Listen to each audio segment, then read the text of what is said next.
Assalamualaikum warahmatullahi wabarakatuh. Dengan saya Zulfi Alifa, NIM 877699296. Pada kesempatan kali ini saya akan melakukan praktikum ekosistem, di mana ekosistem yang akan saya praktikan adalah ekosistem darat. Dan ekosistem darat dibagi menjadi dua, ekosistem darat buatan dan ekosistem darat alami. Pada kali ini kita akan melihat ekosistem darat alami, yakni hutan. Sebelum itu, kita akan mengenali apa itu ekosistem terlebih dahulu.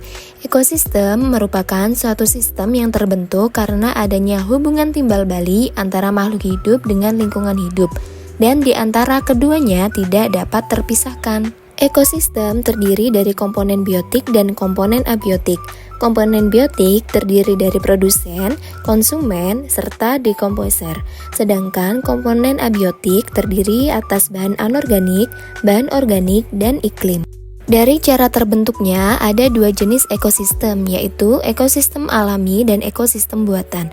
Ekosistem alami merupakan ekosistem yang sudah terbentuk dari proses secara alami. Sedangkan ekosistem buatan merupakan ekosistem yang sengaja dibuat oleh manusia dengan tujuan untuk menjaga keseimbangan hidup di dalamnya. Contoh ekosistem alami adalah hutan, padang rumput, gurun, dan gunung. Sedangkan contoh ekosistem buatan adalah sawah, taman, dan kebun. Yang pertama, kita akan menuju ekosistem darat alami, yaitu hutan.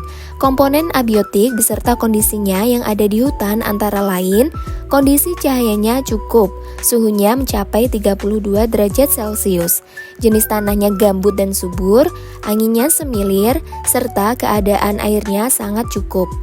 Kemudian kita akan mengamati komponen biotiknya yang terdiri dari tanaman dan hewan. Pertama ada pohon waru, tumbuhan paku-pakuan,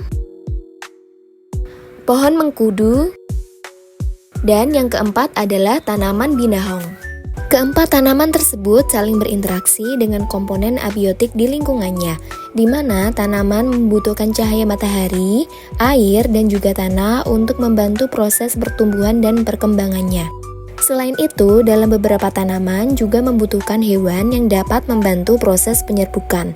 Selanjutnya, kita akan mengamati beberapa hewan. Yang pertama ada lebah, yang kedua ada laba-laba, yang ketiga ada semut, dan yang keempat ada kupu-kupu. Hewan-hewan tersebut juga berinteraksi dengan komponen biotik dan abiotik di lingkungannya. Mereka membutuhkan air, oksigen, dan makanan untuk terus bertahan hidup dan berkembang biak. Dalam hal ini, tumbuhan sebagai produsen dan hewan sebagai konsumen. Selain itu, terdapat juga dekomposer atau pengurai. Mereka adalah makhluk hidup atau organisme yang memperoleh energi dengan cara menguraikan sisa-sisa makhluk hidup lain yang sudah mati.